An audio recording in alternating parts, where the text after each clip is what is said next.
Dishwashing paste ko. Pritong ulam na masebo. Plato o kaldero. Tanggaling for everyday. Ganyan pag smart ang dishwashing paste. May double tanggaling formula. Tanggal ang sebo, tanggal ang bakterya. Pahit para walang bahid. Linis fantastic sa metal at plastic. Number 1 ko to. Tanggaling-galing mo. Smart dishwashing paste. ACS. May nagbago. May arte. May budget. Akala nyo lang yon. So solid. White rose papaya. Wow, white rose. White rose papaya. Wow, white rose. White rose papaya. May glow up with a white rose papaya. White rose papaya. May puti power times 2 kasi may papaya at niacinamide. May shea butter and tea tree oil pa. Kutis sulit ang glow up. Glow up with a white rose papaya. White rose papaya. Kutis sulit ang glow up. ACS. Sa lahat ng bagay, simula pa lang, siguraduhing max protection na. Kasi pag kulang ang proteksyon, baka madaling masira. Sa ngipin, dapat may max protection din. Max sa halaga ng Unique Toothpaste. With Max Protect Formula, helps stop cavities before they start, while keeping breath fresh. Try Unique Maximum Fluoride Protection para max alaga, max protektado. ACS. Oh, so good! Pagmeo so tanghon! So bagay sa bawat celebration! So easy, so dumb! Pagmeo so tanghon! Komea Sotanghon. So good. Sotanghon. Galalala Falcon! Galalala Falcon!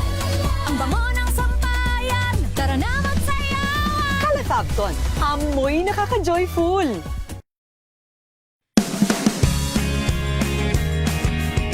Let us unbox MX3 capsule. Each box has 60 vegetable capsules that tested and proven to help reduce pain discomfort. 2 capsules daily with healthy diet and exercise. MX3.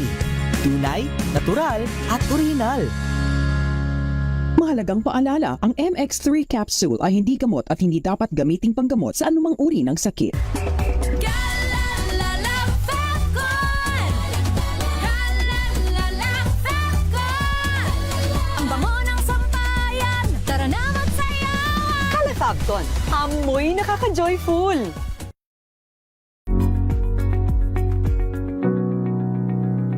This portion is brought to you by ACS Manufacturing Corporation, ISO certified, maker of world-class quality Pride detergent. Pagtulog marahil ang isa sa pinakainaabangang moment ng tao matapos ang isang napakahabang araw. Pero para sa ibang dumaranas ng sleep disorder, kalbaryo ang pagtulog. Ang sleep disorder ay isang umbrella category ng mga medical conditions na nakakaapekto sa maayos na pagtulog ng isang tao. Ilan nga sa mga uri nito ang insomnia o ang hirap sa pagtulog, sleep apnea kung saan humihinto ang paghinga habang natutulog, at parasomnias na nagdudulot naman ng abnormal na behavior habang natutulog tulad ng sleepwalking, sleep talking at pag-ihi sa kama. Ang hirap sa pagtulog ay posibleng maiugnay sa mga respiratory issues, madalas na pag-ihi, pananakit ng mga kasukasuan at maging sa matinding stress. Ayon sa mga doktor, marami rin ang paraan kung paano ito magagamot. Depende sa uri ng ating sleep disorder. Una, pwede itong daan sa tulong ng sleeping pills, gamot para sa allergies, at breathing device o surgery para naman sa mga may sleep apnea. Pwede rin itong solusyonan sa pagpapaganda ng ating lifestyle, tulad ng pagkain ng gulay, pag-iwas sa matatamis na pagkain, pag-ehersisyo, pagsunod sa isang regular sleeping schedule, at paglimita sa pag-inom ng caffeine intake, lalo na sa gabi. Maliban dito, nakatutulong din ang paggawa ng isang sleep diary kung saan babantayan ang sleeping patterns ng isang tao. Gayun din ang mga ginagawa nito bago matulog. At syempre hindi mawawala ang simpleng paraan ng pagpatay ng mga ilaw para maset ang mood sa mas masarap na pagtulog. Pero paalala pa rin ng mga doktor at eksperto, maigi pa rin magpakonsulta dahil may posibilidad din na ang sleep disorder ay isa lamang sintomas ng mas malalim pang medical condition. This portion is brought to you by ACS Manufacturing Corporation, ISO certified, maker of world-class quality Pride detergent.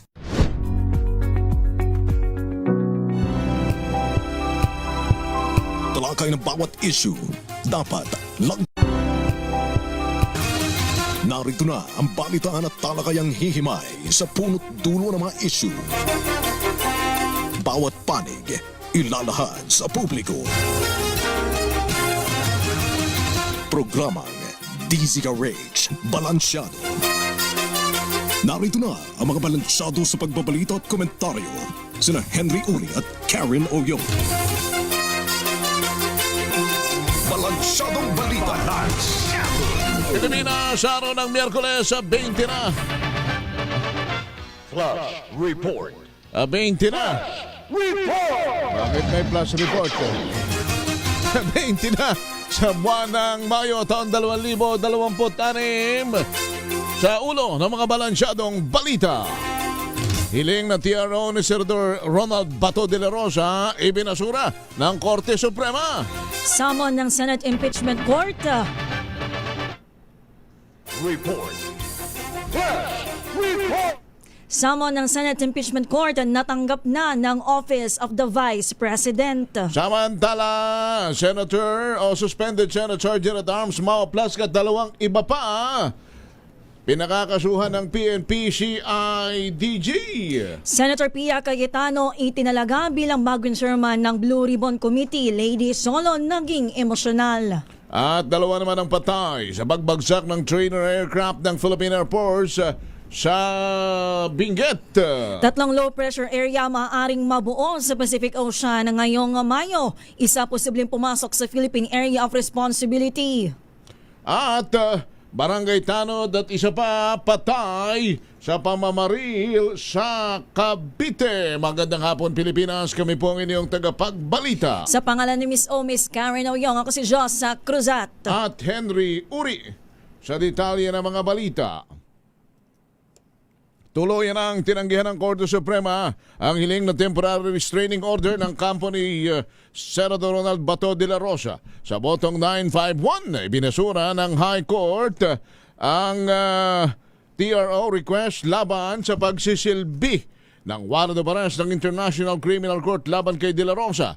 Napagpasyahan din sa special en banc session na tanggihan ang pagpapalabas ng status quo anti-order laban sa mga respondents sa petisyong kinabibilangan ng DILG, DFA, Department of Justice, Philippine National Police, NBI, AFP, Immigration at PNP-CIDG. Si De La Rosa ay pinaaresto ng ICC bilang co-accused ni dating Pangulong Rodrigo Duterte sa crimes against humanity. Sa argumento ng Office of Solicitor General, iginit nito ang bisa ng Republic Act 9851 o ang Philippine Act on Crime Against International Humanitarian Law, Genocide and Other Crime Against Humanity. Ayon sa OSG, sa ilalim ng naturang batas, binibigyan ng kapangyarihan ng gobyernong ipatupad ang ICC arrest kahit walang kaukulang validation mula sa hukuman ng Pilipinas. Hindi naman maaaring dumalo online si Senator Bato de la Rosa sa sesyon at impeachment trial. Ito ay dahil nakabinbin pa sa Senate Committee on Rules ang motion ni Senator Rodante Marcoleta na amyendahan ang rules ng Senado para payagan ng online na pagdalo ng mga senador sa sesyon. Inihain ni Marcoleta ang motion na kasunod ng nangyaring palitan sa liderato ng Senado. Makatwiran umano ito para sa sitwasyon ni de la Rosa dahil sa banta ng pag-aresto sa kanya. Kung magtagumpay na maamyandahan ang Senate rules para lang kay Senator de la Rosa, ay maaari itong makadalong online sa Senate deliberation, ngunit hindi sa impeachment trial kay Vice President Sara Duterte dahil hindi pa naaamyandahan ang rules ng impeachment court. Samantala, inilabas na ng Presidential Communications Office ang tatlong video clips na kuha sa kopya ng CCTV ng Senado kung saan makikita ang paglabas at pagsakay ng SUV ni na Senator Robin Padilla at Ronald Bato de la Rosa. Sa isang video clip, makikita ang paglalakad patungo sa direksyon ng pintuan ng isang lalaking nakabarong na sinasabing si Padilla. Kasunod ng isang babaeng nakasombrero naman at may bitbit na mga bag. Kasunod naman ang babaeng sinasabing si De La Rosa na nakasuot ng kulay asul na jacket at sombrero na sinundan ng isa pang lalaki. Sa isa pang video clip, makikita ang paglabas ng mga individual na tinukoy ng CIDG na sina Padilla, De La Rosa at ang babaeng may bitbit na dalawang bags kasunod ng isang lalaki. Sa pangatlong video clips ay ang bahagi kung saan makikita ang puting sasakyan na nakabangkong saan sumakay mga ito saka umandar palabas ng gusali. Ang mga video clip ay bahagi naman ng sinumiting ebidensya ng PNP-CIDG sa DOJ para sa kaukulang validasyon. Inirekomenda ng Criminal Investigation and Detection Group sa Department of Justice na kasuhan ang 3 tauhan ng Office of the Senate Sergeant-at-Arms kasunod ng nangyaring putukan sa Senado noong May 13. Kinumpirma ni PNP-CIDG Director Police Major General Robert Alexander Morico II na kasama rito ang sinuspending hepe ng OSAA na si Retired General Mau Aplasca. Paliwanag ni Morico, nilabag ni Aplasca ang Rules of Engagement sa paggamit ng puwersa, bagay na nakasaad sa Implementing Rules and Regulation ng Republic Act 1197 o Private Security Services Industry Act. Pakinggan po natin ang kanyang tinig. We will be as directed by the SILG and CPNP, we will be transmitting our findings sa Department of Justice for findings and recommendation. It is up to the Department of Justice to reassess po yung namin. Tawagan ni Morico na panic firing ang ginawa ng OSAA habang defensive naman ang paglalarawan ng opisyal sa ginawa ng National Bureau of Investigation agent na inaakusahan ng Senadong umatake sa lugar. Muli narito si Morico. Panic firing. You assume na nilulusog kayo because continuous yung volume of fire, sumasagot yung NBI ng paputok doon sa labas, sa area ng canteen. So putok rin sila ng putok po rito. Sumasagot rin yung NBI ng defensive siya. Samantala, idiniin naman ni Senator Raffy Tulfo sa Suspended Office of the Senate Sergeant-at-Arms Mau Aplasca sa nangyaring putukan sa Senado noong Mayo 13. Ayon sa Senador, mas alam ni Aplasca ang Standard Police Operational Procedure dahil ito ay dating mataas na opisyal ng PNP at inamin nito na siyang nag-warning shot na naging dahilan ng gulo sa Senado. Hindi rin naman maaaring ituro si SP Alan Cayetano dahil itinanggi nitong nag-utos siya ng warning shot kundi ito'y desisyon ni Aplasca. Ganun pa man, inireklamo ng senador na lahat ng mga sangkot sa putukan ay maimbestigan at patawan ng parusa. Narito si Tulfo. Kung inutusan siya ng Senate President na mag-warning shot, then for me, dapat may command responsibility. Of course, ang sinasabi naman ni Senate President, wala siyang binigay ng utos na mag-warning shot. At saka alam naman ni Sergeant at Arms, he knows better, he was a former policeman, na wala naman sa SOP or Special Operations Procedure ng PNP na mag-warning shot. Ako, ever since, sinasabi ko, bawal ang sino mang police na mag-warning shot kung may kaguluhan. Kasi nandun yung possibility na mag-ricochet yung bala, itatamaan. So dapat walang warning shot. Kung kailangan mo paputukin mo kung ikaw ay under threat, talagang patayin mo na rin.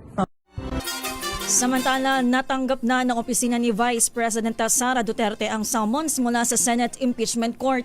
Sa isang statement, ipinaalam ng OVP na tinanggap ang dokumento kaninang 10:40 a.m. Naunang inanunsyo ng Impeachment Court na ipapadala ang summon upang obligahin si Vice President Sara Duterte na dumalo sa paglilitis. Ang kanyang panig ay binigyan ng 10 araw na palugit upang tugunin ang kautusan habang 5 araw ang itinakda sa prosecution panel upang sagutin naman ang salaysay ng depensa. 15 minuto na makalipas ang alas 5 ng hapon. Babalikan natin ang iba pang mga balita. Kami ang inyong tagapagulat. Ako po si Josa Cruzat. At Henry Uri. Ang oras na yan. Hello, Washi! Laundry day na naman! Yay! Anong meron? Mancha ng chocolate, putik, may libag pa! Kaya natin yan! With Pride Washing Machine Detergent, may triple stain-away formula. Tanggal ang makapit, madikit, at madupit na dumit mancha. Kaya easy-easy ang labada. Mula noon hanggang ngayon! All you need is pride. All you need is pride. ACS. Oh, so good! Romeo sa tanghon! So bagay sa bawat celebration! So easy, so dummy! Romeo sa tanghon. Komea Sotanghon. So good! Sotanghon! Galalala Falcon. Galalala Falcon. Ang bango ng sampayan. Tara na magsayawan. Calafabcon, amoy nakaka-joyful.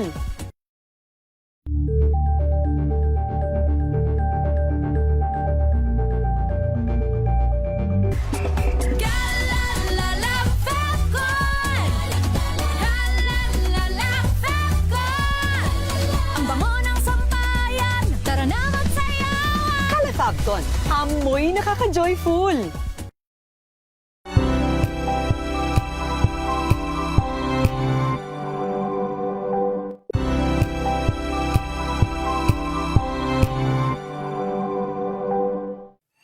Mga balitang gigising sa inyong umaga. Mga balitang kailangan mong malaman. Mapapakinggan sa ACS Balita sa 2x2. Kasama sina Anthony Taberna at Jerry Baha. Lunes hanggang Biyernes.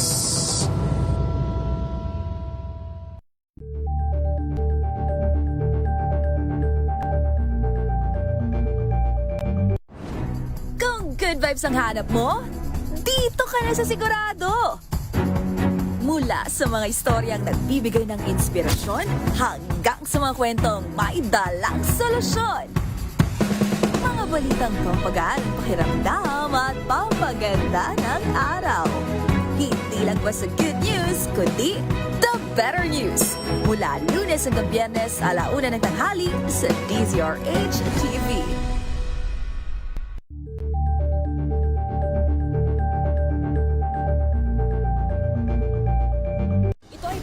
Naitalang 17 individual na ang kanilang naaresto. Metro Manila Development Authority o MMDA ang No Contact Apprehension Policy o NCAP sa Metro Manila. Ang ilang mga dokumento ay peke. Hindi rin legal ang employment na ipinangako sa kanila. Sa mata ng batas, mananagot ang sangkot at may sala. Dahil sa bawat paglabag, may karampatang parusa. Alamin ang mga pananagutan sa likod ng mga bawal. Dito sa Hoy! Bawal Yan, tuwing Sabado, 11:30 ng umaga. Dito lang sa DZRH TV.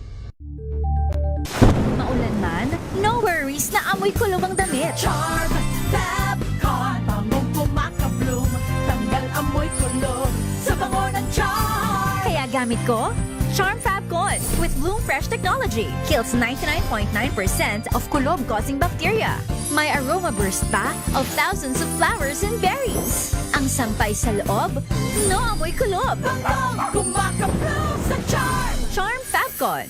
ACS. Tinesting, sinuri, siniyasan. Ang resulta? Super effective ang Shield sa pagpatay ng bakterya at virus. Shield Antibacterial Soap. Believe ang mga eksperto sa Philippine Nurses Association. At si Mami. Tiwala ako sa Shield. Shield Antibacterial Soap. Napatunayang mabisa. Ang mga nurse, tiwala. ACS.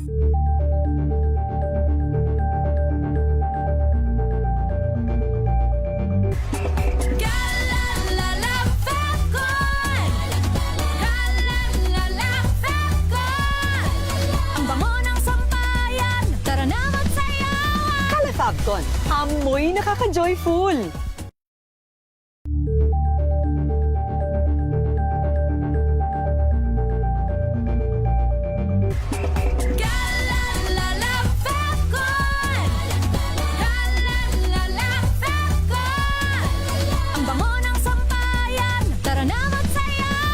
Calefabton, amoy nakaka-joyful.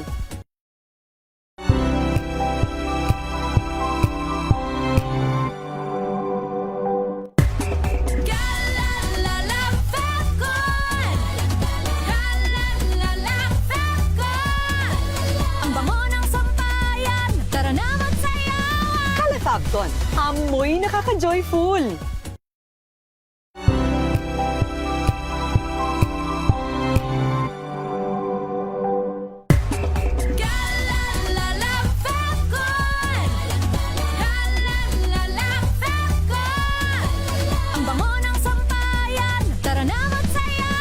Calefabton, amoy nakaka-joyful.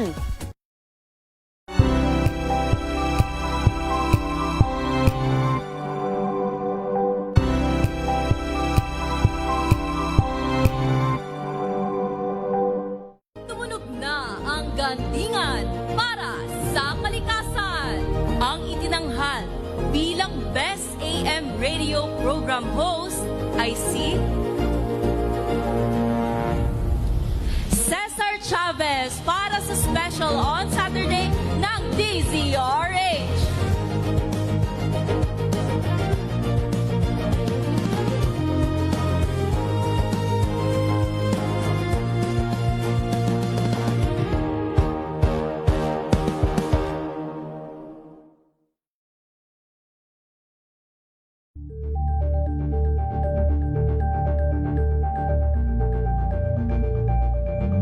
Maagang balitaan, maagang usapan sa mga issue at balita kasama si Kuya Angelo Palmones sa Magandang Umaga Pilipinas mula Lunes hanggang Biyernes.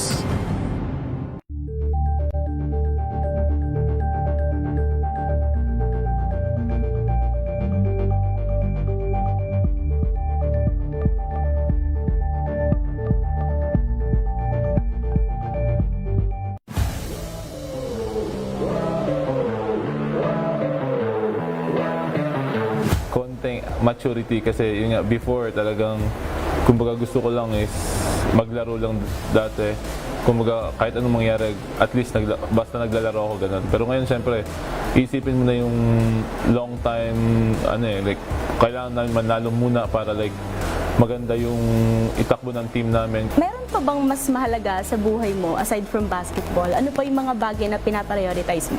Syempre family ko. Kasi sila naman yung number one kung bakit ako naglalaro ng basketball. Mas maganda kung one franchise lang ako lalaro. Yun yung pangarap ko. Hi, ako si Justin Arana, isang professional basketball player para sa Converge Fiberxers. Abangan ang ating exclusive interview dito lang sa DZRH TV Matchpoint. Mabuhay ang atletang Pilipino.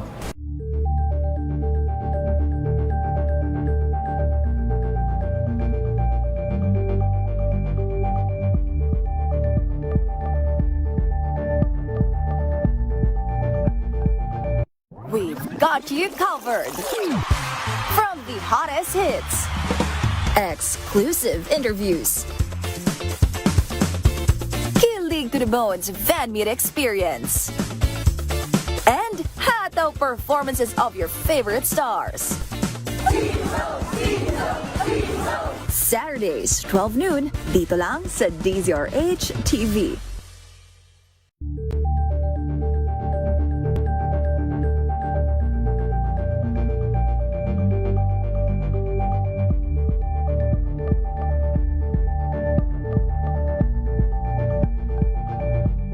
Curious ka ba sa maraming bagay? Kami na ang bahala dyan. Aalamin, tutuklasin at bibigyang linaw namin ang mga katanungang bumabagabag sa inyong isipan. Sa programa kung saan ang bawat sagot ay galing lamang sa mga eksperto. Ang Expert's Opinion, tuwing linggo alas 3 ng hapon, dito lang sa DZRH TV.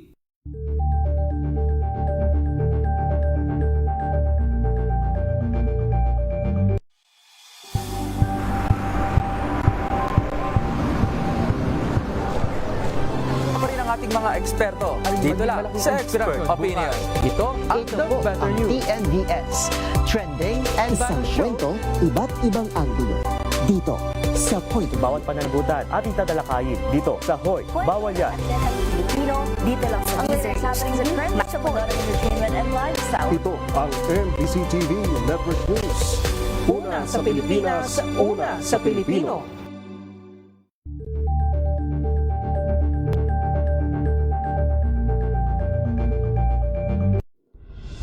Tuloy-tuloy ang pagtulong, tuloy-tuloy ang pagseserbisyo at tuloy-tuloy ang balitaan kasama si May Binauhan sa Operation Tulong mula Lunes hanggang Biyernes.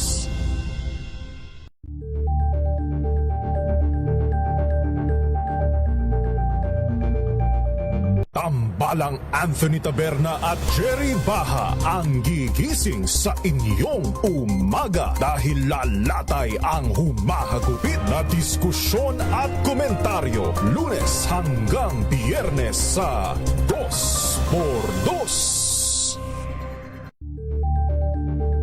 Pantala, 27 minuto na makalipas po ang alas 5 ng hapon. Pinawian na ng buhay ang dalawang pilotong sakay ng trainer craft ng Philippine Air Force na bumagsak sa tuba sa Benguet. Ito ang kinumpirma naman ni Philippine Air Force spokesperson Colonel Maria Cristina Basco. Nangyari po ang aksidente alas 10:30 ng umaga habang ang F-260 trainer aircraft ay nagsasagawa ng navigation training flight. Ang SF-260 ay kabilang sa 10 aircraft na umalis mula San Fernando Air Base sa Lipa para sa training mission. Patungo sana ang 2-seater plane sa Baguio City nang mag-cross sa Cabuyao, Tuba, Benguet. Samantala, binuweltahan ni Senator Pia Cayetano ang ibang kasamahan na mistulang nagdududa sa nangyaring barilan sa loob ng kapulungan noong nakalipas na linggo. Naging emosyonal ang mambabatas ng balikan ang makapigil hiningang eksena noong May 13 ng gabi. Napaluha si Cayetano dahil wala ni isa man sa mga kasapi ng dating majority group ang nangamusta sa kanila pagkatapos ng tensyon. Pakinggan at panoorin po natin ang kanyang talumpati.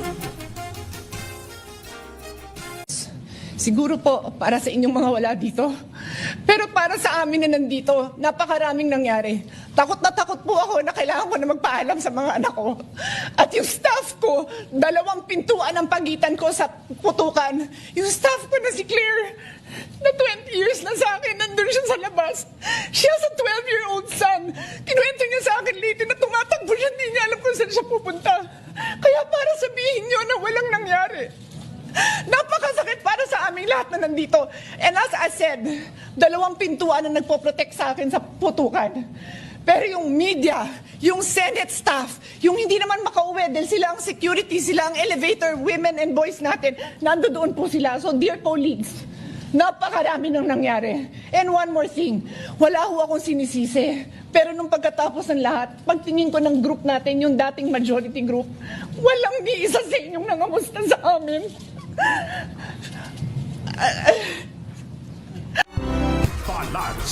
Samantala, itinalaga naman bilang bagong chairperson ng Senate Blue Ribbon Committee si Senator Pia Cayetano at papalitan na niya si Senator Ping Lacson. Ang Blue Ribbon ay isa sa itinuturing na most powerful na komite sa Senado na siyang namamahala naman sa investigasyon sa mga anomalya, partikular na sa isyu ng flood control projects. Samantala, itinalaga bilang chairperson naman ng Committee on Foreign Relations si Senator Amy Marcos habang Vice Chair si Erwin Tulfo. Pamumuno naman ni Senator Robin Padilla ang Committee on Constitutional Amendments and Revision of Codes at si Senator Francis Pangilinan bilang Vice Chairperson. Si Senator Camille Villar ang mamumuno naman sa Committee on Government Corporation and Public Enterprises habang Vice Chair naman si Mark Villar. Sa iba pang mga balita, hanggang 3 low pressure area o LPA ang posibleng mabuo sa Pacific Ocean sa pagitan ng May 25 hanggang May 31. Ayon sa DOST Pag-asa, posible umanong umasok o ma-develop mismo sa loob ng Philippine Area of Responsibility ang isa sa mga ito. Gayunpaman, tiniyak ng State Weather Bureau na mababa pa ang tsansa na ang mga ito ay maging isang ganap na bagyo. Samantala, asahan naman ang mga pag-ulan sa ilang bahagi ng bansa ngayong araw dahil sa patuloy na pag-iral ng easterlies. 30 minuto na makalipas ang alas 5 ng hapon. Sumayin nyo na mga balita sa Balansyado. Kami ang inyong tagapagbalita. Ako po si Josa Cruzat. At Henry Uri. May high cholesterol o diabetes?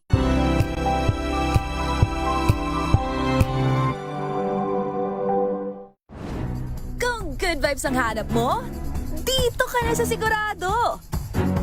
Mula sa mga istoryang nagbibigay ng inspirasyon hanggang sa mga kwentong may dalang solusyon. Mga balitang pampagaan, pakiramdam at pampaganda ng araw. Hindi lang ba sa good news, kundi the better news. Mula Lunes hanggang Biyernes, 1:00 ng tanghali sa DZRH TV.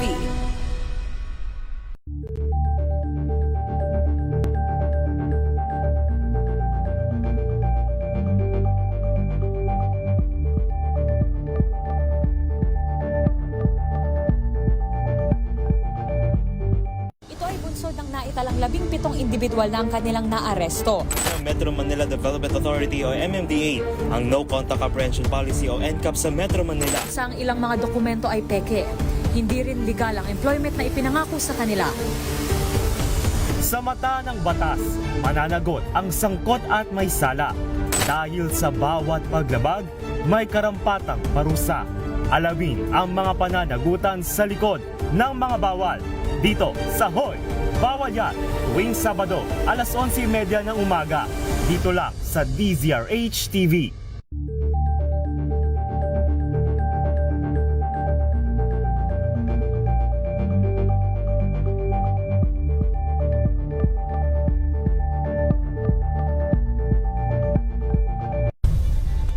Nagsimula sa pangarap hanggang sa maabot ang tagumpay.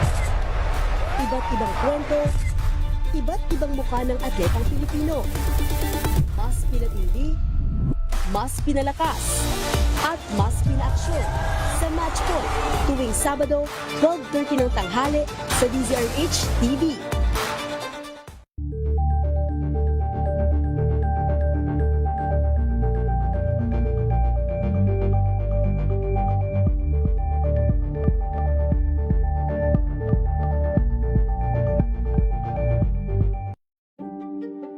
Buklatin ang mga pahina. Pakinggan ang boses ng lipunan. Tunghayan ang mga issue mula sa ibang katayuan. Nakakalungkot kasi deserve ba namin ng ganito? Na hindi nila alam kung ano talaga yung kanilang mga karapatan. Yung gobyerno, tinulungan nila yung kanilang magsasaka. Pinapatahimik tayong lahat using various laws. Through education, kayang-kaya nating baguhin yung ganitong klaseng pag-iisip. Isang kwento, iba't ibang anggulo. Dito, sa Point of View.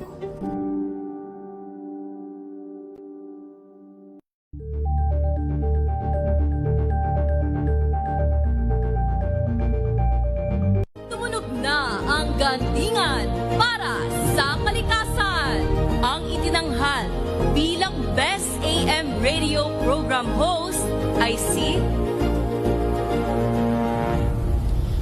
Cesar Chavez para sa special on Saturday ng DZRH.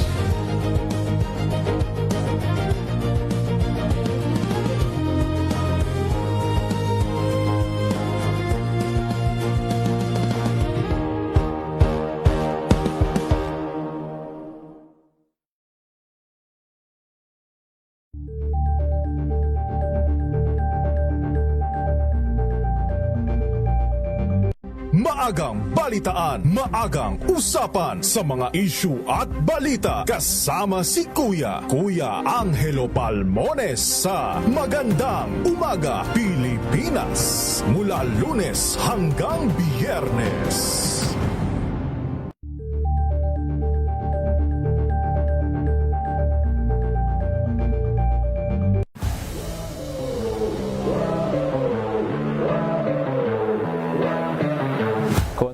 Maturity kasi yun nga before talagang kumbaga gusto ko lang is maglaro lang. Kaugnay ho doon sa hindi ho pagbibigay o hindi ho pagpabor ng Korte Suprema doon po sa temporary restraining order na hinihingi po ni Senator Ronald Bato de la Rosa sa kanyang TRO ay meron na hong statement ang kanyang abogado sa pamamagitan po ni Attorney Israelito Torion na ipinadala po sa atin. Pero mas mainam na bukod po dito sa kanyang official statement ay makausap na natin si Attorney Torion sapagkat may mga bagay ho tayong klaruhin din sa kanya. Ito na, nasa linya na natin si Attorney Israelito Torion, ang abogado po ni Senator Ronald Bato de la Rosa. Attorney Torion, magandang hapon, si Henry Uri sa DZRH. Hello, magandang hapon po sa iyo, Sir Henry. Yes, sir. And good afternoon also sa iyong mga Opo. nakikinig sa iyo. On cue na itong statement na ipinadala po ninyo sa akin at ang binabanggit nga po ninyo rito ay we respect the Honorable Court's action on the application for interim relief. At the same time, it must be emphasized with equal clarity that Supreme Court itself has stated that it acted only on the prayers for provisional relief. The principal and substantive constitutional issues raised by the petitioners have not yet been resolved and main pending before the High Court in the main case. Dito po sa paragraph na ito na binanggit po ninyo, ang ibig sabihin po ba ay mayroon pa pong inaasahan tayo na maaaring maging desisyon ng Korte Suprema pabor kay Senator De La Rosa? Yes. This is an order only on the prayer for TRO. No? Hindi pa po ito sa substantive issues na whether or not the government can continue to cooperate with the ICC, no? Even if we already withdrew from the Rome Statute effective March 17 of 2019. So, sa interim relief lang po itong nire-resolve po ng Korte Suprema. So, yan po ang kinaklaro ko po. Opo. At dahil po dito sa inyo pong binabanggit na ito na mayroon pa, it seems na mayroon pa po kayong iniintay at mayroon pa pong inaasahan kayong mangyayari po from the Supreme Court, ibig bang sabihin ito yung kanya pong arrest warrant ay dapat ay hindi pa ganap na maipatupad habang hindi pa nadidesisyonan ng buo ito ng Korte Suprema? Tama po ba, Attorney? Yun sana ang stand namin, but I don't think the government will have the same sentiment on the matter. But kasi pending pa yung main case, pending pa yung issue sa Korte Suprema, all government agencies and branches of government should exercise the becoming modesty sana to await the final decision on the merits. Kasi hindi pa po ito on the merits po. Kaya nga gusto namin muna na matanggap muna yung decision, yung order mismo, written order, kaya para makita namin kung anong mga rason. And we will also study as to what will be our remedies, no? Kung pag-file ba kami ng motion for reconsideration, but definitely ngayon pa lang magpa-file kami ng motion for reconsideration after matanggap po namin yung what to call this decision. Pero inuulit po, ginagalang po namin itong decision po or order po ng Korte Suprema. This is not yet decision on the merit. Apo. Ngayon, batay po sa batas, kung ito po ay ipapatupad na o kung talaga pong magkakaroon na ng manhunt operation laban sa senador, ganong ito po ang binabanggit ninyo, this is not yet on the merit at may inaantay pa kayo sa Supreme Court. May lalabaging batas ba ang sino mang huhuli kay Senator Bato? Sa tingin namin meron. Sa tingin namin kasi nga walang procedural mechanism, no? Insofar as surrender is concerned. Inuulit-ulit po namin yan. Yung extradition, meron na pong rules of procedure. Pero yung surrender po, wala pa pong rules of procedure po dito sa Pilipinas. Hindi maski basahin natin yung Republic Act 9851, yung minutes po ng pag-track ng batas.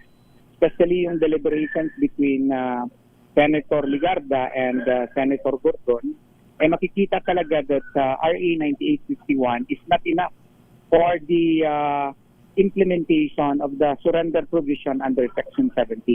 Pero of course, yung ibang kampo, iba yung paniniwala nila. Pero kami ay we really honestly and heartily believe na hindi po natin sinopya lahat ng mga provisions po ng Rome Statute, specifically insofar as Part 9 is concerned, concerning cooperation mechanism. So, hindi po applicable yung surrender procedures under the Rome Statute. Yun po ang aming palagay dyan. Ano ho yung provisional mechanism? Paki-explica nga ninyo ito lalo sa ating mga nakikinig. And then, yung procedural mechanism, kung paano po i-implementa yung surrender. Wala po tayong batas dyan. Makikita natin yan sa deliberations ng Republic Act 9851. Klaro talaga doon na kinakailangan ng implementing rules as to how we can effectuate kung paano po ito bigyan ng visa yung surrender provision. So, since wala tayong batas, dapat hindi yan ipatupad ng ating gobyerno.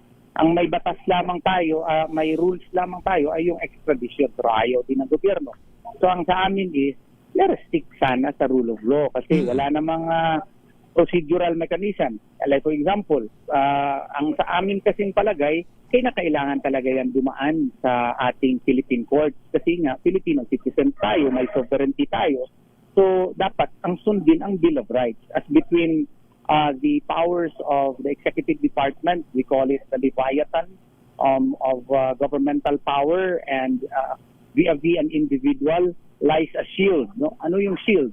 Yung Bill of Rights natin. So dapat yung Bill of Rights natin that no person shall be deprived of life, liberty, or property without due process of law, dapat masunod yan. Hindi ko pwedeng parang itrata natin na parang manok si Senator Bato de la Rosa, dakpin at ipadala ka agad doon sa Netherlands without passing through local court. Sa aming paningin talaga, parang hindi talaga tama yan.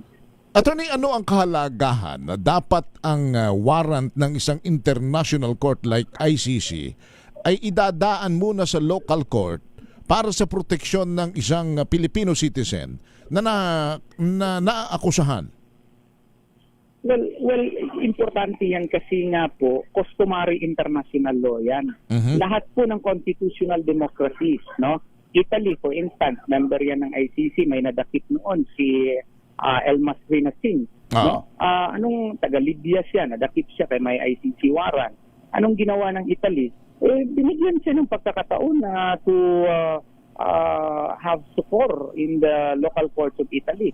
At nakita doon na yung kanyang procedure, yung kanyang human rights was not respected, and even decided in favor of Elmas Rinasin and ordered his deportation back to Libya.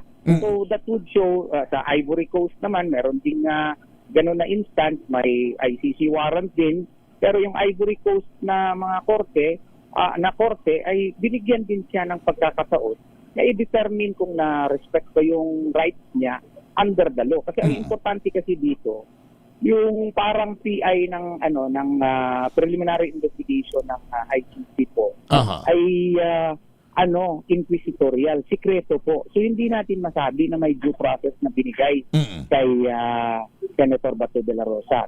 Ang warrant of arrest niya ay sikreto din. So ang aming sinasabi is this would be the very first time na kung idaan ito sa korte, the due process would be really observed. Yan ang mandato ng ating 1987 Constitution. So sana ito po ang susundin kasi nasa Pilipinas man tayo. Opo.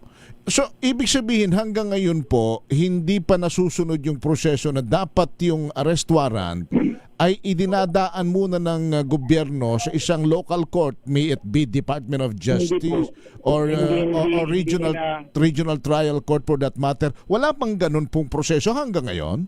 Wala po. Diretso na lang nila in-implement. Noong May 11, nandun na ang NBI dun sa Senado, di ba? Pati nga yung chief ng NBI, si Attorney Matibag, nandun na sa Senado kaya para i-implementa in the morning yung arrest warrant. So, without going through the process of securing a warrant, Philippine-issued warrant of the Philippine courts. Kasi kung maski we are no longer invoking the Rome Statute kasi we are no longer a member, nag-withdraw na tayo. But one thing for the sake of argument na membro pa tayo, even under Article 69 paragraph 1, dapat yung procedure po is subject to the local laws of the state which is supposed to be. Wala nga tayong law as to how to implement surrender mechanism. So sa aming palagay, hindi talaga siya pwede na dakpin ng kagad. Isa pa ho, attorney, na naririnig nating mga reaksyon Teka muna, bakit ba ay kasi President Netanyahu at si Vladimir Putin may mga warrant of arrest yan Bakit naman hindi yan ipinatutupad? Ano bang ibig sabihin noon sa kasong ito naman ni Senator De La Rosa? Ang cooperation mechanism nga is subject to the laws of the local state. It's stated in Article 69, Paragraph 1 of the Rome Statute. Under Article 88 also, all member states are required to have their own procedural mechanism as to how they can, cooperate with the ICC. Wala tayong, procedure, wala tayong batas na define ko how we can cooperate with the ICC via the surrender aspect. So, how can we implement that? Kaya nga sa Israel, hindi nila sinusunod. At yung cooperation mechanism nga is subject to the will of the state. Tayo lang po ang estado, tayo lang po ang bansa na mayroong practice na basta-basta na lang natin isurrender yung ating kapwa Pilipino doon sa isang foreign court. Exception po tayo itong ginagawa natin. This has never been done in any constitutional democracy. Lahat po dinadaan po sa local court. Tayo lamang ang hindi. And perhaps the question is why? Why our government is doing so? Because I think it's all political. Pwede kong magkamali, it's all political. Nakikita naman natin kung anong bakit yan. Nahihirapan nga tayo maski klaro yung issues, no? Ang sa akin lang is parang may kinalaman ng politika dito. Pero pwede ako magkamali. Okay. So now that you of course you formally received the tama ba? Not yet. Not yet. But you have your statement that you're expecting the High Court. What is your next move if I may, without magnifying your of course the strategy? I will await the formal copy from the Supreme Court. I-email daw nila by Monday. Babasahin ko muna and we will cross the bridge when we get there. Pero initially, baka mag-file kami ng MR. Pero depende yan sa pagbasa namin on Monday sa mga rason po ng Korte Suprema. Ginagalang namin talaga yung desisyon po ng Korte Suprema. So we will await a formal copy so that we can be properly guided as to our courses of action. Opo. And finally, ano po ang inyong sagot doon sa mga nagsasabi na Senator Bato, kung wala kang kasalanan, sumurrender ka na para matapos na itong kaguluhang ito, at may nagsasabi pa na dati ka namang police general, pinakamataas na pinuno ng pambansang pulisya, senador, at ikaw ay tagagawa ng batas, pero bakit ayaw mong sundin ang batas? What is your answer on that? Our answer to that is, wala kasing local court issued warrant of arrest. Sa atin po, sa Pilipinas, yung 1987 Constitution is the prime law of the land. Dapat po, susundin po natin ang ating konstitusyon at ating mga batas. Hindi naman po pwede na bigyan natin ng epekto kaagad itong foreign warrants of arrest. Yung mga divorce decrees nga from foreign sources, from foreign courts, no? Like, for example, ma-divorce ka sa Japan. Bago yan mabigyan ng epekto dito sa Pilipinas, mag-file ka muna ng petition for recognition of foreign judgment. Ito pa na warrant of arrest na that will curtail the liberty of a person. Ang tingin ko po dyan kasi, Sir Henry, when it already involves deprivation of liberty, then it will be the courts in the Republic of the Philippines that will have jurisdiction on the matter. Kasi nga po, ang pagkikipil po ng liberty ng isang tao is a judicial function. Hindi lang po yan executive discretion. Kaya nga po may Bill of Rights tayo, na-enshrine yan sa ating konstitusyon para i-check po ang government excesses. And this is now a very good example why we should invoke and insist on our Bill of Rights, no? Kasi yan po ang nagpoprotekta sa atin against government excesses. Alright. Okay. Teka pala. Kayo ba, do you have still in contact with Senator Bato, if I may? As of the moment, wala po. I only communicate with the family of Senator Bato de la Rosa. All right. Attorney Torion, maraming salamat for picking up our call and sharing your thought. Thank you. Si Attorney Israelito Torion, ang abogado po ni Senator Ronald Bato de la Rosa. 9:50. We'll be right back after the break. I'm Henry Uri.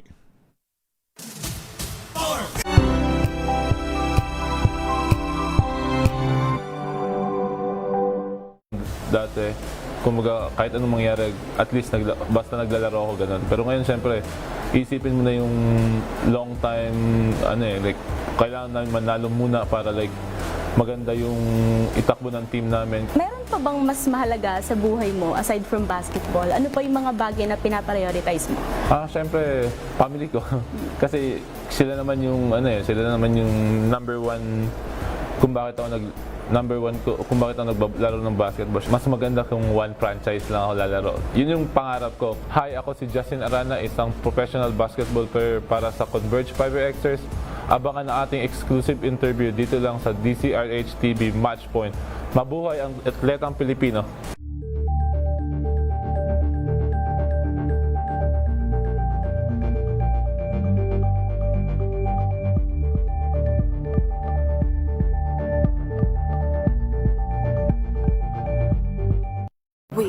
got you covered. From the hottest hits, exclusive interviews, kilig to the bones fan meet experience, and hataw performances of your favorite stars. Saturdays, 12 noon, dito lang sa DZRH TV.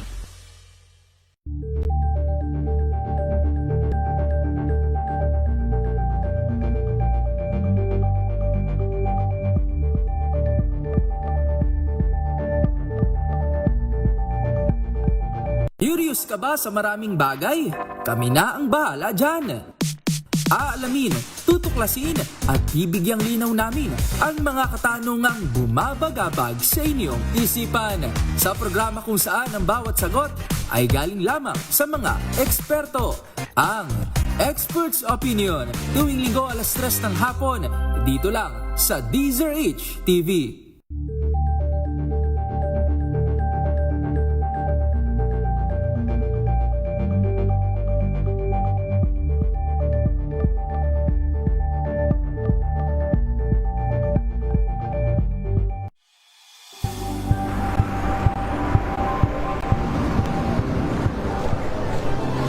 Ating mga eksperto dito lang sa Expert Opinion. Ito ang The Better News. TNVS. Trending and sa kwento, iba't ibang anggulo. Dito sa Point. Bawat pananagutan ating tatalakayin dito sa Hoy. Bawal yan. Filipino, dito lang sa DZRH TV. Match up entertainment and lifestyle. Ito ang MBC TV Network News. Una sa Pilipinas, una sa Pilipino.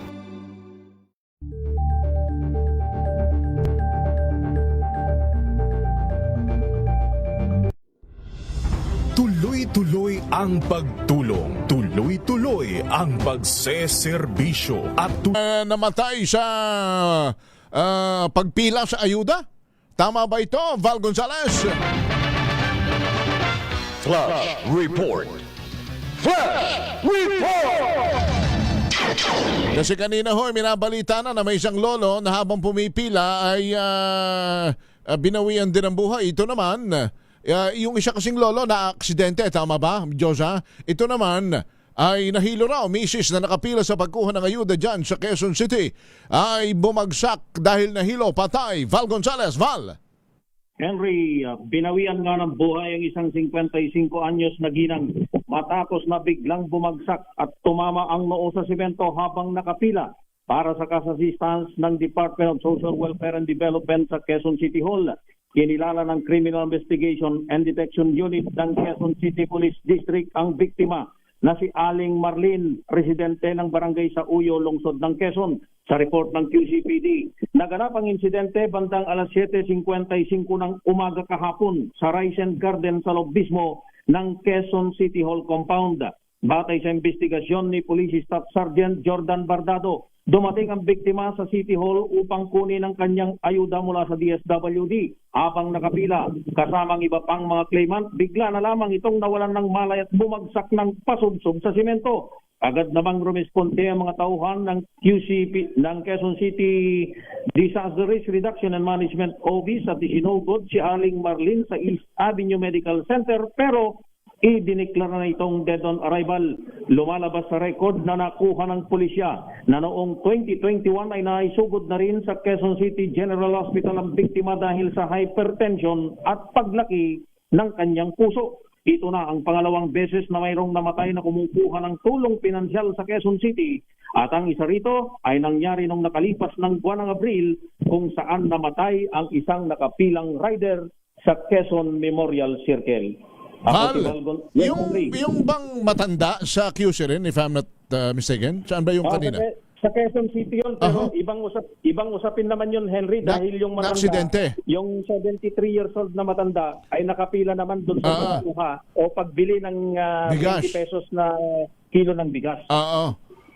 Naku, teka muna. Ano ang paano mag-a-adjust sa mekanismo ng pamimigay ang QC at DSWD? May binabanggit na ba, Val?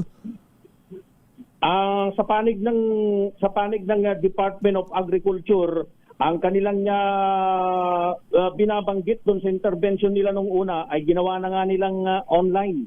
ginawa nilang online ang pagkuha ng pila dun sa pagbili ng 20 pesos na kilo ng bigas, pero hindi pa rin yun sumapat dahil yung mga kumukuha ng pila na hindi nakapagrehistro sa pamamagitan ng online ay dumarating sa tanggapan ng DA, Bureau of Animal Industry, madaling araw pa lamang kanina. Kaya ang pakiusap ng Department of Agriculture ay wag nang pumila ng ganong kaaga dahil kahit naman hindi nakapagrehistro online, ay pwede rin naman silang papasukin at makakabili rin sila dahil napakadelikado yung pumila ng ganong oras, yung 10 oras. Pero yung pilahan ba ng bigas ay malapit katabi ng highway, Bal?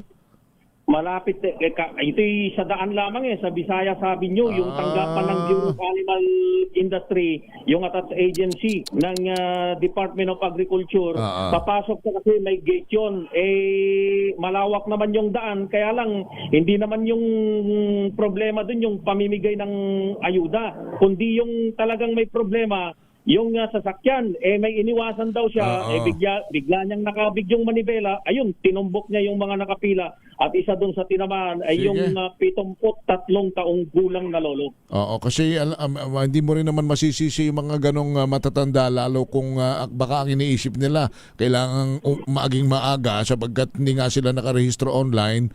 So siguro safest place na lang sa pilahan, ano Bal? Safe and secured na lang ang gawin ng mga namamahala riyan. Oo, siguro sa parte ng Department of Agriculture, sa Bureau of Animal Industry, malawak naman yung kanilang compound. Wag na lang nilang hayaan na mag-ipon doon sa lugar yung mga kumukuha o mga pumipila para bumili ng murang bigas. Papasukin na lang siguro doon sa loob dahil doon din naman sila papasok kapag mabibili na sila ng murang bigas, Henry. Although medyo mahirap kasi kung rarasyon na lang Pero sana kung magkakaigi na lang, lalo kung senior citizen at buntis, baka pwedeng dalhan na lang sa bahay ng mga barangay Balo, no? Ha? Kung kakayanin sana. Okay, siguro, Henry, mas makabubuti kung yung pagtitinda ng murang bigas, maaari sigurong pag-isipan kung paano idaan na lang yan dun sa bawat barangay. O kaya naman ibaba na lang doon sa mga talipapa, sa mga palengke. Para doon na lang pupunta yung mga beneficiaries niyan. Maganda yung suggestion mo na yan, Henry, dahil yung pamimili ng 20 pesos na kilo ng bigas, wala pa kasi dun sa mga palengke. Correct. Na yun naman talaga ang dapat napuntahan ng ating mga babayang namimili. Alright. Bal, thank you. Back to you, Henry.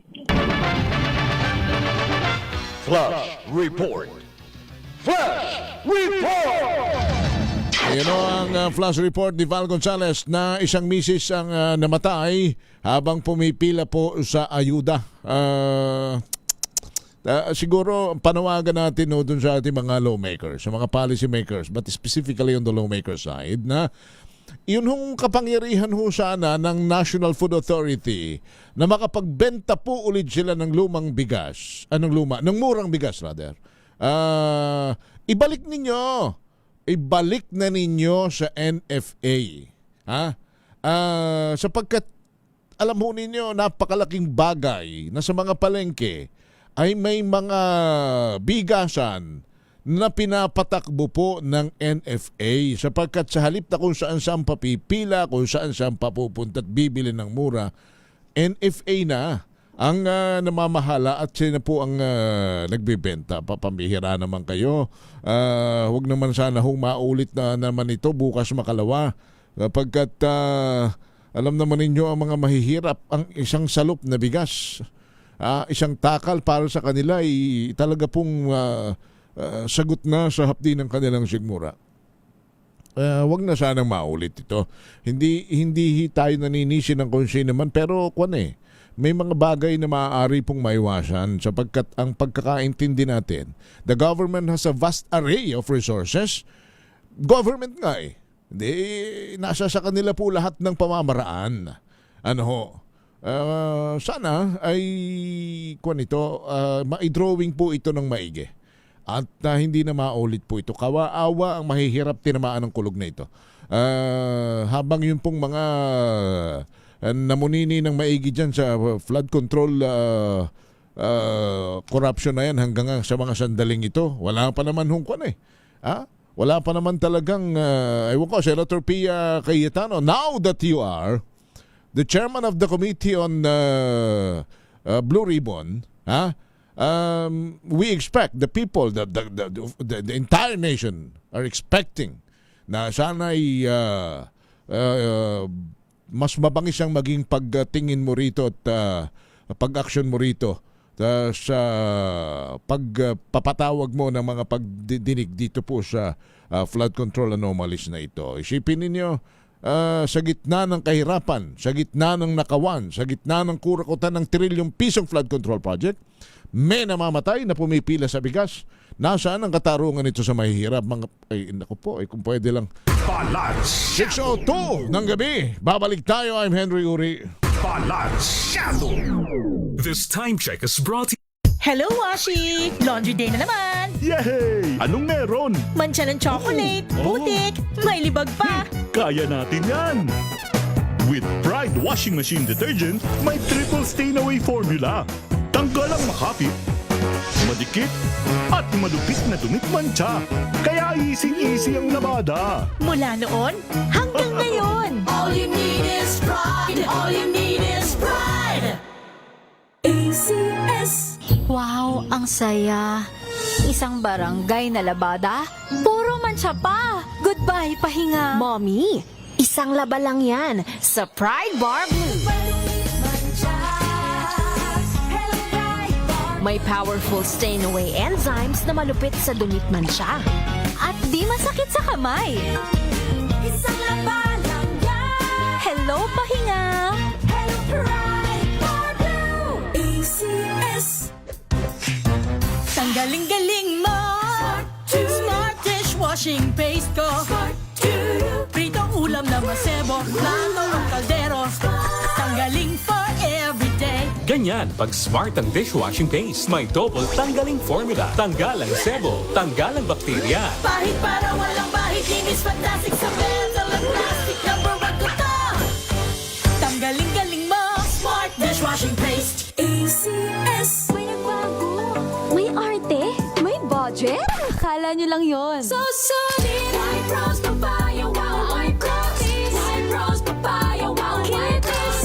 White rose papaya. May glow up with white rose papaya. White rose papaya. May puti power times 2 kasi may papaya at niacinamide. May shea butter and tea tree oil pa. Kutis sulit ang glow up. May glow up with white rose papaya. White rose papaya. Kutis sulit ang glow up. ACS.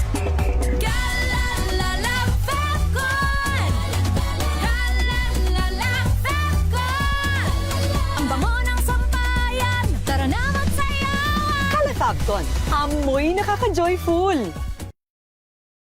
Jiggy Manikad po. Bilang isang broadcaster, mahalaga sa akin ang tamang impormasyon sa lahat ng bagay, kahit sa kape, mapanuri ako. Kaya dito ako susubukan ng MX3 Coffee.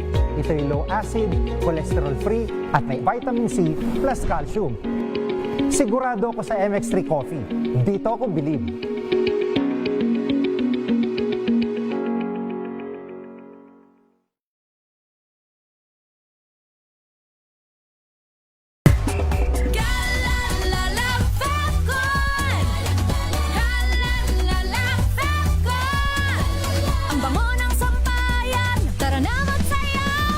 Calefabton, amoy nakaka-joyful. Mga dapat kainin ng isang breastfeeding mom, alamin. This portion is brought to you by ACS Manufacturing Corporation, ISO certified, maker of world-class quality Pride detergent. Ayon sa Healthline, ang katawan ng isang nanay na nagpapasuso ay nangangailangan ng extra overall calories upang makakuha ng sapat na nutrisyon ang isang bagong silang na sanggol. Kaya naman mainam ang pagkain ng fish at seafood. Hindi rin dapat mawala sa diet ng isang breastfeeding mommy ang meat. Siyempre, present din dyan ang gulay at prutas. At in moderation, kumain din ng nuts and seeds gaya ng almonds, walnuts at chia seeds. Kumonsumo rin ang pagkain may healthy fats. Gayon din ang mga pagkain kabilang sa fiber-rich starches tulad ng sweet potatoes, oats, and beans. At huwag kalimutan ang vitamins at ugaliing uminom ng tubig to stay hydrated. This portion is brought to you by ACS Manufacturing Corporation, ISO certified, maker of world-class quality Pride detergent.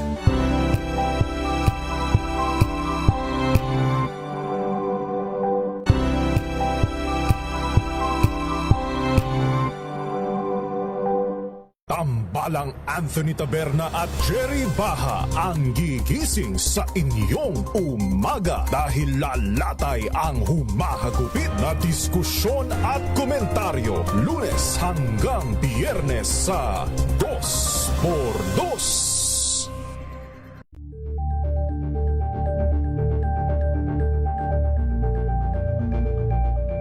Alamin ang mga maiinit na isyung pambayan, mga balitang kailangan mong malaman, usapin sa pamahalaan, politika, ekonomiya at kabuhayan. Ito ang mga dapat mong malaman, pakialaman at pag-uusapan dahil kayo ang tinig ng mamamayan dito sa Damdaming Bayan, live sa DZRH. Kung bakit kasi yung kapangyarihan ng NFA na yan, Sos Maria Josep naman, sa lalong madaling panahon, sana maibalik na po. Pakiusap na, pagtuunan, sino bang mga nasa Committee on Agriculture ngayon? Sa Senado doon. Sino bang may hawak ng Committee on Agriculture ngayon? Nagkakuha na yan, di ba? Nagkapalitan na. Sino ba? Sino ng ano ngayon? Sino ng chairman ng Committee on Agriculture? Panawagan na ho natin, sana ho'y ma-action na po ninyo yung sa lalong madaling panahon. Kahit yun na lamang po, naiintindihan natin yung mga pinag-didiskusyonan tungkol sa importation permit. But of course, sige, kung yan hindi nyo pa pagkaigihan at hindi nyo pa ma-reconcile kung ano ang dapat at hindi dapat, maski na lang ho yung function ng NFA na mabigyan uli sila ng kapangyarihan, na magkaroon sila ng mga pwesto at makapagbenta ng mga murang bigas sa mga talipapa, mga lokal na pamilihan. Ang pakalaking bagay po niyan sa mga mahirap. Sana sa lalong wala pa. So wala pang chairman ngayon ng Committee on Agriculture. Still kay Senator Kiko yata niya, kung di ako nagkakamali, di ba? So hindi pa siya napapalitan. So Senator Kiko, baka yan isa sa inyong ngayon isipin ninyo na yung matandang 73 anyos, hindi po masisisi ho yun dahil sa kagustuhan nun na makakuha ng murang bigas kasi hodang siya po'y nakarehistro o hindi. At sigurado naman kung 73 anyos ka at walang mamalasakit sa iyo na ikaw ay i-rehistro online para ikaw ay maging kasali doon sa listahan, ay talaga makikipagsapalaran ka na sa edad mo na uugod-ugod na pipilak at makikipagsapalaran ka sa peligrosong lugar, tabi ng highway, mabibilis ang sasakyang dumadaan po dyan para lamang ikaw ay makakuha ng murang bigas. Sabihin na natin na sila ng sasakyan o ano pa man. Then again, kung yung matandang yan ay hindi na napapunta riyan para lamang makaamot ng 20 pesos na bigas, hindi mangyayari sa kanya yan Baka siya nasabi ninyo, oras na rin. Alam natin yan. Pagka oras na natin, maski nasa saan tayo. Pero malungkot ho kasi yung sitwasyon ng kanyang pagkamatay Mahirap tanggapin yun na matandang mahirap na aamot-amot sa 20 pesos na bigas sa gitna ng mga nakawang ito sa gobyerno. Mamamatay yung lolo mo nang dahil lamang siya sa pumila sa 20 pesos na bigas. Anong mararamdaman mo kung ikaw ay apo o anak ng matanda na yan? Habang nakikita mo na nalulunod sa lapi itong mga tinamaan ng kulog na mga ganid na ito na ewan ko, tiyak namang sisingilin na naman kayo. Malapit, nagpaparamdam na naman ng malakas na ulan Ilang araw ng pagbuhos ng kaunting ulan, may baha Tingnan natin kung hanggang saan na naman ang tibay ng inyong mga dibdib. Kapag lulutang-lutang na naman sa baha ang Metro Manila, huwag naman sana at mga karating na lugar ng mga tinamaan kayo ng Balansyado! Pakikuan mo nga, tawagan mo na rin siguro yung DA at saka DSWD. Baka meron silang gagawing mas mag-a-adjust ulit sila ng proseso ng kanilang at makapagpaliwanag na rin sila kung ano ba ang pwede nilang maipaliwanag sa nangyaring ito. Yung isa matanda, pumila, nasagasaan ng di umano'y nasirang sasakyan. 73 anyos, yung isa naman pumila sa ayuda. Anong paliwanag dito uli ng mga kinakausap natin from the DSWD and the Department of Agriculture? Hanggang ngayon kasi nung kailan, 'di ba? Doon merong yung rider, 'di ba? May namatay na rider no? Kanina rin sa report ni Bal, naalala mo yung isang rider na bigla na rin humandusay doon sa pilahan sa ayuda? Oo. Ay, nako, napakahirap maging mahirap sa bansang are, tinamaan ng pambihira. Samantalang ang inaamot mo naman ay mula sa dugot pawis mo. Buwis natin yan di ba? Yan ang napakasakit niyan. Umaamot ka ng kaunting halaga sa buwis na pinagpuhunanan mo ng dugot pawis. Pagkatapos, ganyan na mangyayari. Ay, nako. Ewan ko ho. Alam ko, hindi man kayo makapagmura, hindi man kayo makagalit, pero yung galit ho ninyo gusto kong ilabas. Hindi lang ho tayo po pwedeng magtungayaw rito pero talaga hong ang ating dibdib daig pa ang sinisilaban ng alkitran. Talagang galit at lungkot ang ating nararamdaman ngayon. Nag-aapoy sa kalungkutan itong nararanasan ng mga mahihirap, tinamaan ng kulog nito. 13 minutes after 6 o'clock po ng gabi sa Mantala. Ito pa ang isa. Kumusta kayo riyan? Meron nga palang namatay din na matanda ring hindi raw nakapag-nebulizer dahil naman sa blackout. Pero muli pong isa sa ilalim sa yellow alert ang Visayas Grid. Nagsimula po yan kaninang alas 5 hanggang alas 8 po ngayong gabi. Ito po dahil pumalo daw sa 2,503 megawatts ang peak demand. Napakataas po kasi ng demand sa grid. Pero 2,692 megawatts lamang ang available capacity. So kailangan pong magpatupad na muna uli sila ng mga brownout. Pero sabi naman ng DOE, makikipag-ugnayan daw sila sa mga Independent Electricity Market Operator of the Philippines. Bahala na. Ano ba itong kasi pag ang paliwanag pong ito'y tandaan ninyo ang mga kababayan nating binabanas, nagugutom, naghihirap. Hindi po yan marunong tumanggap, hindi na po natatanggap ng paliwanag yan. Bakit? Ang laging iisipin ng mga yun yung kanilang kaapihan. Saan sila naapi? Sa kamay ng mga magnanakaw. Sa kamay ng mga kurakot na wala pong kabubusugan. Yung kanilang insatiable greed. Nako, talaga naman. Samantala, sa iba pang mga balita, ang Palasyo ng Malacanang nanindigan sa pagsunod sa batas sa kaso ni Senator Ronald Bato de la Rosa. Balita mula kay Left Narciso Left. Sumunod sa batas at tumalima sa rule of law. Iyan daw ang magagawa ni Pangulong Ferdinand Marcos Jr. kaugnay ng hiling na proteksyon ni Senator Ronald Bato de la Rosa mula sa pag-aresto ng International Criminal Court. Tugon ito ni Palace Press Officer Claire Castro makaraang matanong muli sa naunang pahayag ng senador na may magagawa ang Pangulo para protektahan siya. Matatanda ang noong nakaraang linggo ay umapela si De La Rosa kay Pangulong Marcos na protektahan siya bilang isang mamamayang Pilipino. Una nang tiniyak ng Malacanang na ibibigay sa senador ang lahat ng proteksyon sa kanyang mga karapatan sakaling maaresto ito. Iginiit ng palasyo na valid ang arrest warrant ng ICC laban kay De La Rosa makaraang hindi maglabas ng TRO ang Korte Suprema. Ito si Let Narciso para sa DZRH. Una sa Pilipinas, una sa Pilipino. Maraming salamat, Let Narciso. 6:16. Deadline kay Vice President Sara Duterte para sagutin ang articles of impeachment. Itinakda naman sa June 1. Ayon po kay Senator Alan Peter Cayetano, the Senate President.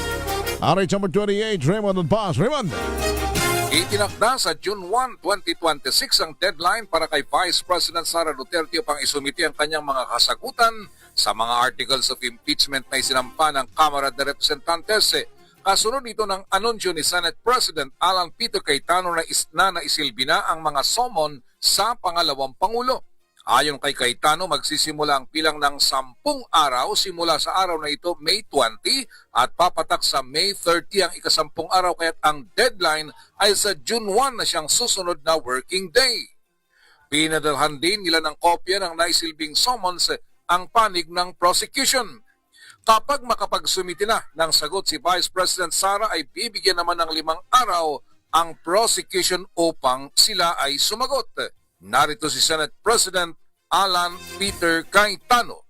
Under the applicable rules, respondent is given 10 calendar days from service of summons within which to file her answer, and counting 10 calendar days from 20 May 2026. The last day would ordinarily fall on Saturday, 30 May 26. However, since the last day falls on the Saturday, the period shall not run until the next working day. Accordingly, the deadline for respondent to file her answer is on Monday, 01 June 2026. Ito si RH28 Raymond Advaz para sa DZRH, una sa Pilipinas, una sa Pilipinas. Thank you, Raymond. Samantala, mental health voucher system ipinadukala sa Kamara. Milky Rigunan, Milky. Isinusulong ni House Majority Leader Sandro Marcos ang mental health voucher system sa ilalim ng PhilHealth. Ayon kay Marcos, layunin ng bill na matulungan ang mga mahirap at low-income families na ma-access ang consultations, therapy, medication at iba pang mga mental health services na hindi kailangang magbayad ng mahal. Sa ilalim ng House Bill 9327 ni Marcos, palalawakin ang mental health coverage ng PhilHealth gamit ang voucher system. Ang mga PhilHealth members at qualified dependents ay bibigyan ng mga subsidy para sa mental health services and medication. Sabi ni Marcos, kapag hindi naagapan ng mental health problem, buong pamilyang apektado pati pag-aaral, trabaho at kabuhayan. Kapag naisabatas, PhilHealth ang magsasalbing lead implementing agency, katuwang ang DOH at ang National Mental Health Council na bubuo ng clinical standards, data systems, service delivery at iba pa. Ako si Milky Rigunan, nagulat para sa DZRH, una sa Pilipinas, una sa Pilipinas. Thank you, Milky. Samantala, impeachment trial. Dapat daw ituloy kahit pa mag-resign si Vice President Sara Duterte ayon sa isang law experts. RH number 9, ang ating Manila girl mula kay Tina Nolasco. Tina! Yes, Henry, naniniwala ang mga eksperto sa batas na dapat pa rin magpatuloy ang impeachment trial laban kay Vice President Sara Duterte kahit pa magdesisyon ito magbitiw sa pwesto. Sa kapihan sa Manila Prince Hotel, binigyang diin ni na Attorney Soledad Derriquito Mawis, Attorney Paulo Tamasi at Attorney Adonis Gabriel ang kahalagahan na magpatuloy ang paglilitis. Ayon kay Attorney Gabriel, hindi lang titingnan sa impeachment trial ang kapasidad ng isang pinuno na manatili sa pwesto, kundi kung sa hinaharap ay pwede pang pagkatiwalaan ng taong bayan ng isang politiko. Halimbawa naman ni Attorney Tamasi ang impeachment trial noon laban kay US President Donald Trump noong 2021 na iginuloy kahit nagtapos na ang termino dito bago pa magsimula ang Senado sa paglilitis. Git naman ni Attorney Mawis, kailangan itong ituloy para malaman kung karapat-dapat pa rin ang Vice Presidente sa paghawak ng anumang posisyon sa gobyerno sa hinaharap. Pakinggan natin si Attorney Mawis. Nag-aalagang profesor na kailangan kong ituloy dahil sa susunod na pagtakbo niya, technically, hindi ko naman siya nakonvict, hindi siya na-acquit. So bakit hindi siya makakatakbo? Ngayon, para kung hindi siya makatakbo, dapat magkaroon po ng findings yan. May nagawa pa siyang kategoryan o wala para makatakbo mo siya ulit. Otherwise, mawawan mo sa side yung accountability na napaka-importante. Si Attorney Soledad Mawis. Ito ang inyong Manila Girl, RH19 na Nolasco para sa DZRH. Una sa Pilipinas, una sa Pilipino. Thank you, Manila Girl, Tina Nolasco. Yan o ang aming bagong Manila reporter, si Manila Girl, Tina Nolasco, ang pumalit po sa aming namayapang Kuya Boy Gonzales. Samantala, balita mula kay Val Gonzales, meron pong Dalawang opisyal ng PNP inareklamo sa Napolcom dahil sa umano'y pagtulong para aregluhin ang mga kaanak ng missing sa Bungaros. RH5 Val Gonzalez, Val. Henry, iniimbestigahan na ng Inspection Monitoring Investigation Service ng National Police Commission ang dalawang police officer matapos maghain ng reklamo ang 5 kamag-anak ng mga nawawalang sabungero sa tanggapan ni Vice Chairperson Rafael Calinisan. Ito ay may kinalaman sa umano'y pagtulong ni na Police Lieutenant Nadame Malang ng PNP HPG at Police Major Reynaldo Panebe ng PNP Custodial Center sa pag-areglo sa mga complainant sa missing sabungeros. Ayon sa complainant na si Dayan Loyola, kinakasama ng isa sa nawawalang sabungero. Nangyaring insidente noong Abril 22 nang tulungan sila ng dalawang opisyal na makaharap ang mga akusadong pulis na nakakulong sa PNP Custodial Center sa Campo Crame. Nagtataka ang kaanak ng missing sabungero dahil mabilis silang nakapasok sa loob kung saan sila sinalubong ng isang abogado kasama ang tinyente ng PNP HPG. Matapos ang pagbisita, sinabihan umano sila ng isa sa mga police official na wag nang ilabas ang nangyari at kalimutan na lang ang araw na iyon. Sa press briefing sa kampo o sa Napolcom, ikinalungkot na mga complainant ang realidad. Nalilima na lang silang naninindigan mula sa 35 pamilya na mga nawawalang sabungero dahil umano sa pagkilos ng pera ng sospek na si Atong Ang. Isiniwalat ng mga kaanak ng mga missing sabungeros na hindi na umaattend sa court hearing ang mga complainant sa Laguna at Batangas dahil nakakatanggap ng mga ito ng 40,000 kada buwan na hinahati-hati tuwing kinsenas at katapusan. Ako si Val Gonzalez, DZRH, una sa Pilipinas, una sa Pilipinas. Maraming salamat, Val Gonzalez. Mabigat ng dibdib.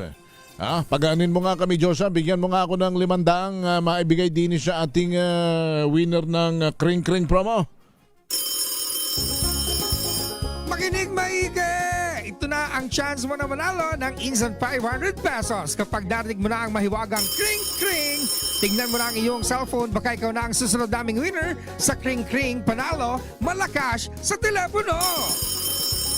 Para sumali, bisitahin ang Facebook page ng DZRH, fill up pa ng Google Sheet na nakapin sa DZRH FB page at hintayin ang aming tawag sa telepono.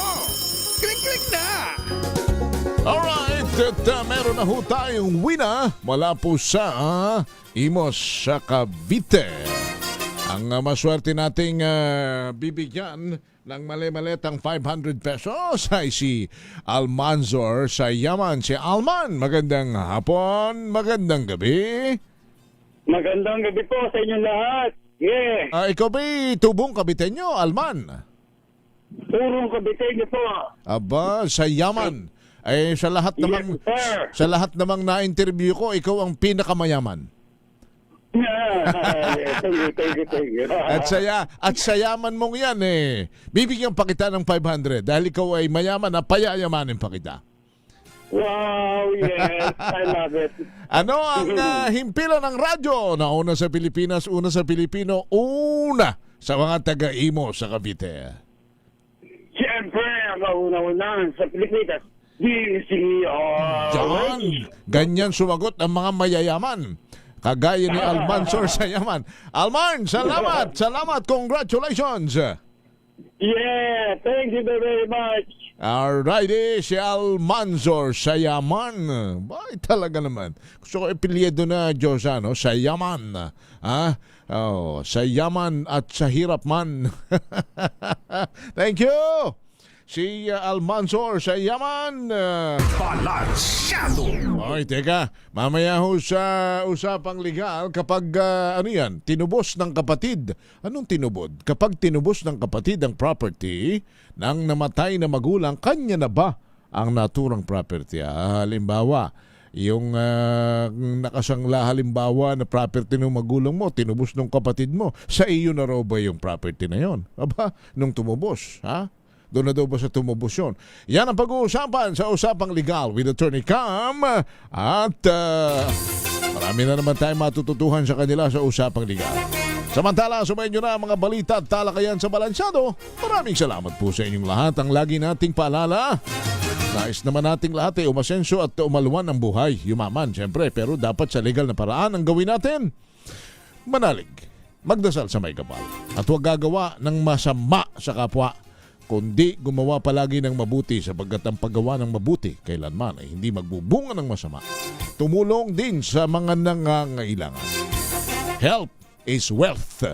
Salamat po sa ngalan ni Karen Oyong at ni Joseph Cruzat. Ako po si Henry Uri. Bye! Balansyado! Ang oras na yan ay hatid sa inyo ng Silin Plus.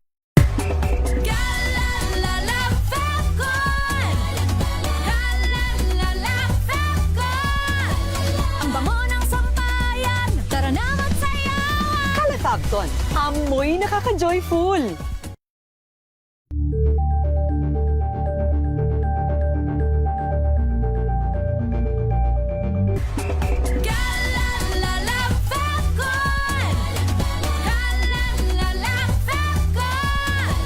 Ang bango ng sampayan, tara na magsayawan! Kalafabton, amoy nakaka